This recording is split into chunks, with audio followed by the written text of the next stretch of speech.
नमस्कार और जय हिंद दोस्तों, मैं रवि शर्मा आप लोगों का स्वागत करता हूं डेली डिफेंस डायलॉग के आज के हमारे इस सेशन में। दोस्तों आज के सेशन में हम बात करेंगे भारतीय नौसेना के आईएनएस वर्षा के बारे में, जिसकी वजह से चीन और पाकिस्तान को नहीं बल्कि अमेरिका को भी टेंशन हो गई है। आईएनएस वर्षा कोई शिप नहीं है, बल्कि ये आने वाले समय में भारत का सबसे बड़ा एक नेवल सबमरीन बेस होने वाला है, जिसको भारत अभी विशाखापट्टनम के पास एक जगह है जिसका नाम है रामबिली। रामबिली नाम के एक विलेज के पास इस बेस को भारत बना रहा है। और जब ये कंप्लीट हो जाएगा, यानी कि 2025 से 2026 के बीच में जब ये कंप्लीट होगा, तो ये भारत का सबसे बड़ा न्यूक्लियर सबमरीन बेस होगा, जहां पर न्यूक्लियर सबमरीन्स को अंडरग्राउंड टनल्स के अंदर डॉक किया जाएगा। और ये दुनिया के सबसे बड़े न्यूक्लियर सबमरीन बेस में से एक होगा, जो कि बे ऑफ बंगाल में सिचुएटेड है। बे ऑफ बंगाल जो कि इस समय बहुत ज़्यादा इंपॉर्टेंस रखता है भारत के लिए, और विशाखापट्टनम जो कि ईस्टर्न सेक्टर में यानी कि ईस्टर्न कोस्ट पर सबसे बड़ा बेस है, और यहाँ पर नेवी का भी बहुत बड़ा बेस है। और नेवी का जो हेडक्वार्टर है ईस्टर्न कमांड का, वो भी विशाखापट्टनम में है। तो विशाखापट्टनम का जो पोर्ट है, वहाँ पर नेवी के 50 से ज़्यादा शिप वहाँ ऑपरेट होते हैं। पूरा बे ऑफ बंगाल और जो इंडो पैसिफिक की कम्युनिकेशन लाइन्स हैं, स्पेशली जो बिजनेस लाइन्स है जहाँ से ऑयल ट्रेड ये सब होता है, वो सारी लाइन्स जो है डायरेक्ट बे ऑफ बंगाल के थ्रू ही उसको हम मॉनिटर करते हैं। तो बे ऑफ बंगाल की इंपॉर्टेंस यहाँ बहुत ज़्यादा है, और ये जो हम न्यूक्लियर सबमरीन बेस बना रहे हैं, ये बे ऑफ बंगाल में सिचुएटेड है। इस पूरे बेस को बनाने में जो लागत आएगी वो लगभग $3.75 बिलियन की बताई जा रही है। हालांकि ये एस्टिमेटेड कॉस्ट है, कॉस्ट इससे कहीं ज़्यादा भी हो सकती है। इसके अलावा ये एक कोवर्ट यानी कि बहुत ज़्यादा सीक्रेट और एक formidable cutting edge technology base होने वाला है, जहाँ पर न्यूक्लियर सबमरीन्स को स्पेशली स्टेशन किया जाएगा। यहाँ पर लगभग 10 न्यूक्लियर सबमरीन को हम स्टेशन कर सकते हैं। इसके अलावा उनकी रिपेयर, उनकी ओवरहॉलिंग, उनके जितने भी सिस्टम्स हैं, इवन जो वेपन स्टोरेज फैसिलिटी है वो भी यहां पर अवेलेबल होगी। और ये जितने एरिया में बनाया जा रहा है, उस एरिया की जो पूरी जो क्षेत्रफल है वो लगभग 20 स्क्वायर किलोमीटर का है। तो ये बहुत लार्ज एरिया में ये नेवल बेस बनाया जा रहा है, और ये आने वाले टाइम में गेम चेंजर साबित होगा, स्पेशली बे ऑफ बंगाल में। इसके अलावा क्योंकि ये पूरी तरह सीक्रेट और बहुत ज्यादा कोवर्ट बेस है, और इसका ज्यादातर जो पोर्शन है वो अंडरग्राउंड कंस्ट्रक्ट किया जा रहा है, यानी कि पहाड़ को काट करके उसके अंदर चैम्बर्स बनाए जा रहे हैं, वहां टनल्स बनाई जा रही हैं, और इन टनल्स के थ्रू ही सबमरीन इस बेस के अंदर एंटर करेगी और एग्जिट करेगी। और ये टनल भी इसी तरह बनाई गई हैं कि सबमरीन जब इसके अंदर एंटर करे तो वो पूरी तरह सीक्रेटली एंटर करे, यानी कि वो सरफेस पे आए बिना ही इसके अंदर एंटर कर जाए और एग्जिट कर जाए। और इससे एनिमी की जो सैटेलाइट्स हैं उनसे इस सिस्टम को बचाने में बहुत हद तक यहाँ पर कामयाबी मिलेगी। तो पनडुब्बी किसी भी तरह से एनिमी की नज़र में आए बिना नेवल बेस पर आ सकती है और वहाँ से एग्जिट भी कर सकती है।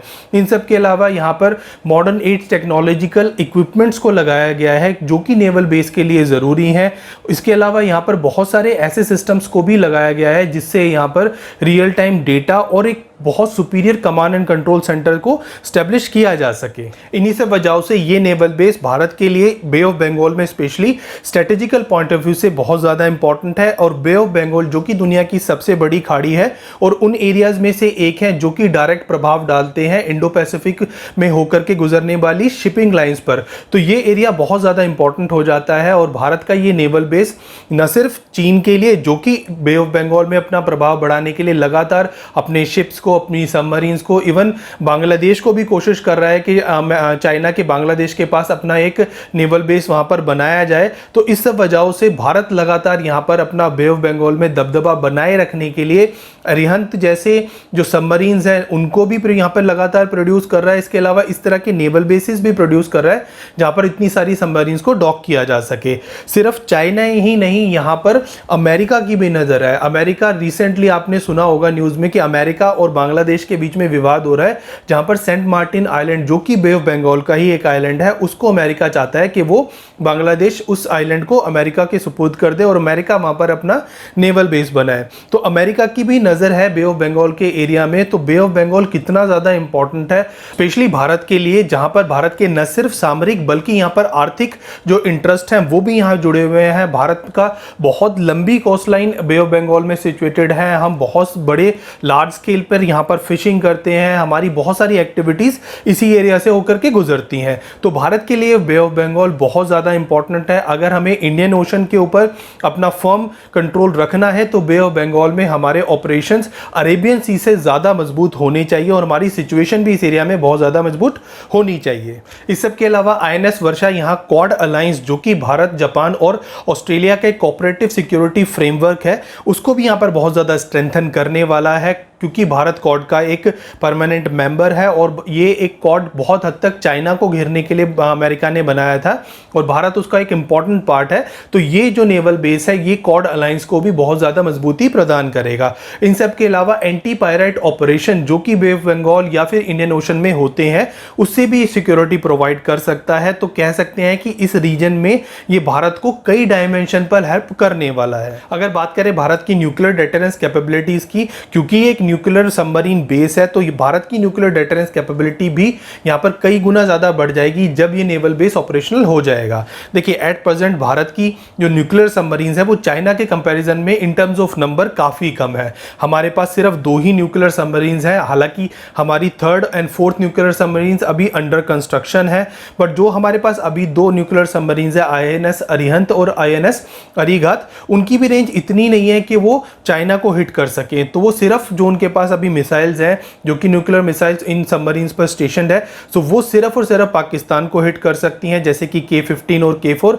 बट आने वाले दिनों में जब ये ऑपरेशनल हो जाएगा तो हमारे पास एक तरह से एक लॉन्च पैड बन जाएगा हमारे स्पेशली जो ईस्टर्न कोस्ट है वहां पर, सो दैट हमारी जो न्यूक्लियर सबमरीन्स है, इवन हमारी कम रेंज की भी न्यूक्लियर सबमरीन्स अगर इस एरिया में है और वो ट्रैवल करके स्पेशली टुवर्ड मलक्का स्टेट, तो अगर मलक्का स्टेट तक हमारी पनडुब्बियां पहुंचती हैं और वहां से इन मिसाइल्स यानी कि K-15 और K-4 मिसाइल्स को अगर लॉन्च किया जाता है तो इनकी जद में चाइना की ज़्यादातर टेरिटरी आ जाएगी और हम चाइना को बहुत डीप में स्ट्राइक कर सकते हैं। तो इस तरह से हमारी जो न्यूक्लियर डिटरेंस कैपेबिलिटीज़ हैं उनको भी ये नेवल बेस कई गुना ज़्यादा बढ़ाने वाला है। अगर बात करें पाकिस्तान की, जिसने कुछ ही दिनों पहले हंगूर क्लास की एक सबमरीन यहाँ पर चाइना से जो है प्रोक्योर की है और अपने बेड़े में शामिल की है, और चाइना यहाँ लगातार कोशिश कर रहा है कि वो बाबर 3 नाम की सबमरीन लॉन्च क्रूज मिसाइल को इसके साथ अटैच करे। तो पाकिस्तान भी लगातार अपनी न्यूक्लियर डिटरेंस कैपेबिलिटीज़ को यहाँ पर बढ़ाने की कोशिश कर रहा है और भारत के ऊपर इस वजह से भी कुछ हद तक दबाव बढ़ रहा है। इसीलिए भारत लगातार नए एस्टेब्लिशमेंट, नए शिप, नए सबमरीन्स और नए नेवल बेसिस का यहाँ कंस्ट्रक्शन कर रहा है, सो दैट अपने Indian Ocean, Bay of Bengal और स्पेशली अरेबियन सी के जो एरियाज हैं जहाँ पर आजकल वॉर भी चल रही है, उन एरियाज को भी यहाँ पर प्रोटेक्ट किया जा सके। इसीलिए यहाँ पर नेवी की जो कैपेबिलिटीज हैं उनको लगातार बढ़ाया जा रहा है। सो एट लास्ट INS वर्षा जब बनकर के तैयार होगा 2025-2026 में, तो ये पहाड़ों को काट करके बनाया जाने वाला, स्पेशली जो ईस्टर्न घाट के पहाड़ हैं उनको काट करके बनाया जाने वाला एक इंजीनियरिंग मार्बल होगा जो कि भारत के स्ट्रेटेजिक विजन को एक तरह से यहाँ पर डेमोन्स्ट्रेट करेगा, जहाँ पर भारत की इंटरनेशनल पार्टनरशिप्स जैसे कि क्वाड अलायंस के साथ भारत की पार्टनरशिप है, या फिर आने वाले टाइम में कोई और इंडो पैसिफिक में कोई यहाँ पर सिक्योरिटी अलायंस बनता है उसका पार्ट होना, या फिर भारत के जो इकोनॉमिक इंटरेस्ट हैं उनको सर्व करना, स्ट्रेटेजिक इंटरेस्ट को सर्व करना, इसके अलावा भारत की जो कटिंग एज टेक्नोलॉजी है उसका डेमोन्स्ट्रेशन करना। तो ये सारी चीज़ इस नेवल बेस में आगे आने वाले टाइम में